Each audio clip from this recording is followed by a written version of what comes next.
you got something to say? And I was like, well, yeah. My boyfriend dumped me, and I killed his dog. That's right, y'all. I killed him dead, y'all. Oh. And they were like, whoa, man, he must have cheated on you bad. And I was like, no, I cheated on him, but he dumped me.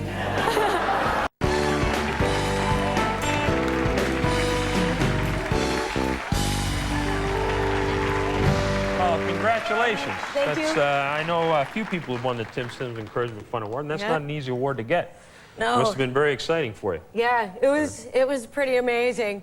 Yeah. I was freaked out.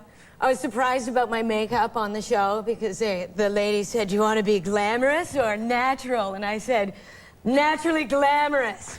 And then she just went, That was the coolest part. Well, that's kind of hurtful. I get that one here all the time, too. You want to be handsome or the way you look now? I get that one quite Or you a bit could look here. like me. Well, Yeah. Kenny, I aspire to look like you. I know, And yeah. if I can ever get the money together like you did, I will. I spent a lot of money on this. Oh, I know that. I know that. Now, what did you do prior to becoming a stand-up comic? Now you're working, but what did you do prior to that? I was working in restaurants. I went to school. I went to U of T for English and philosophy. And nobody is hiring philosophers or anything like that. So I don't know, like I worked Speaking English is no big deal anymore. Yeah, I know. They don't care anymore. Yeah. And yeah, so I did that, worked in restaurants, and then just decided to go for stand-up. I thought, you know, that's one thing I want to do in my life, you know, play the piano on a beach, something other than, you know. Yeah. Now, I don't know a lot about you. You're pretty new on the stand-up scene. It's very hard to make ends meet in this business. Are you married? Are you single? No, I'm not single. I'm involved right now. She's not sure. You put her on the spot, Mike. Okay. I'm involved. Yeah. You're involved. No, I'm involved. She's involved, you're self-involved. Wouldn't you be a couple? Yeah. All right. Now, who are you involved with? It's Stewie. He's actually a chef. Oh, as is well. Stewie? Really? He's awesome. Yeah, and he's English, so I've learned how to make tea so far, which is pretty cool. That's great. Yeah, yeah. Where is Stewie a chef? Well, he actually just finished at Farniente, which is a really that's a wicked, very good very restaurant. nice. Yeah, Yes. he's the executive chef there. Kind of funny if the lights came on right now and you realized you were both seeing the same chef. Wouldn't that be something? That'd be awful. He told me it was over. Yeah. What a horrible television moment that would be, huh? Yeah. So he's treating you pretty well, is he? Oh yeah, Stewie? he's great. Stewie the chef. Stewie the chef. Yeah. He makes me laugh because as I said, he's English, and we had a funny incident a while back where he was in the living room watching TV. He was watching the Guinness World Book of Records show and stuff, and I was in the kitchen making a tea, and he calls me in all frantic, and he was like, "No, get in here, dippy," because that's how they talk, right? All hips and whippy, and I don't know what he's saying. I don't get it, but he calls me in, and there's this French guy trying to break the world record, the Guinness World Record, for riding his motorcycle at the highest speed, which was 100 miles an hour, and voluntarily falling off of it. And he does it, and I was like, I didn't know there was a Guinness World Record for stupid, but there is, and he did it, and I just got all angry about the whole daredevil thing because they make so much money doing asinine things, and I thought, taking their own lives in their hands for entertainment purposes. I resent every dime they make. Oh yeah, I do too. I do it on stage all the time, but I don't get paid that much. But I don't get a leather suit. But anyway, You don't have a leather Kenny, how suit? about you? I have a leather suit. Really? And I take my life in my hands every day when I cook. You have an extra one? Now, Stewie has it, actually. I was watching a video of you today, and you seem to use your family as inspiration for your comedy. Oh yeah. Who do you find you tend to use the most? My dad. He's like totally bananas. But he's hilarious. Like he's like one of the he's so funny. Everything he does, like he's obsessed with the "Who Let the Dogs Out" song right now. And Oh yeah. yeah. He like, you know, he does the classic dad thing. He's like, "Who let the dogs out?" Like he sings it like that. And, he's so funny. I remember when He does it like Perry Como. Yeah, Like Perry Como would do, totally. "Who The let other the dogs-" version's too Who harsh. let the dogs out? Yeah. It's a little sentimentality to it.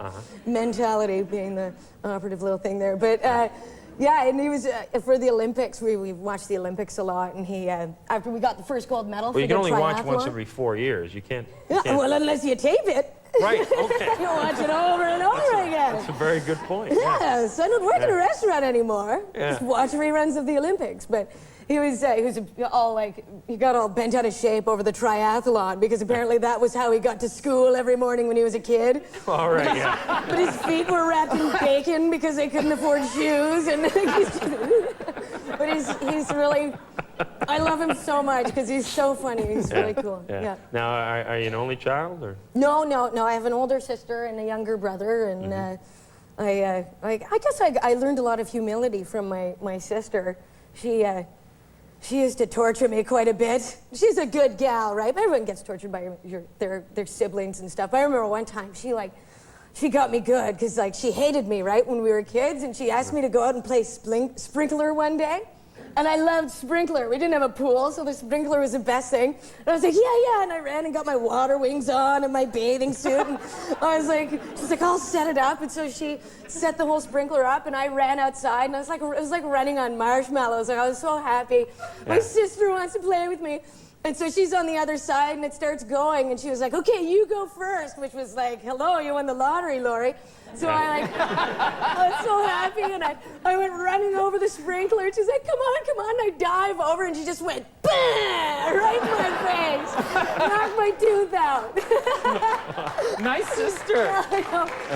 She's awesome, too. Like, I was a total idiot when I was a kid, so I'm sure I deserved it, but... And that's the way to look at it. You had to bear some of the blame. Oh, for sure. It was partly my fault, I know.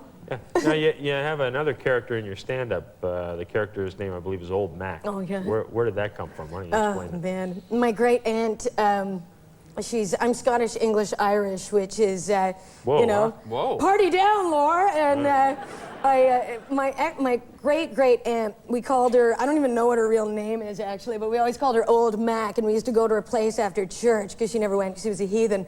And I bet you she smoked. She smoked cigars, Oh, cigarettes, she was just bananas. And so we'd go to her place. She'd be all wasted in a bathrobe, and my mom called it bitching in the kitchen with Old Mac. And she'd just bitch about. That's kind of catchy.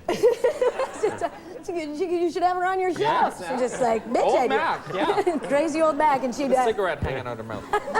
Oh, cigar, sorry. Call it Cigars, guys. bitch in the kitchen with Old Mac.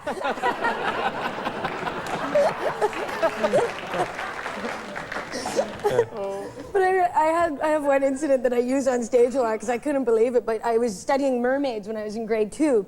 And we went over one morning, and she was like, you can look in the window when you're approaching the house, she's playing on her Atari and stuff, but then when you knock on the door, she's like, well, congratulations, you woke me up, you know? Oh, yeah, one of those. And, yeah, totally. So I go, and I was like, oh, Old Mac, mermaids are pretty cool. We're studying mermaids right now. And she was like, oh, mermaids. Yeah, right.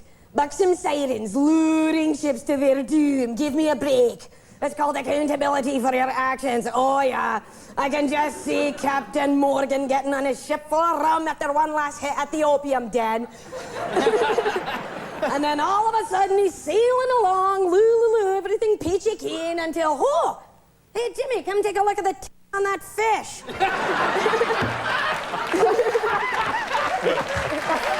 Very nice to have you here. Laurie Elliott, ladies and gentlemen, remember that name. Stay tuned for Amanda Stott. She's up next.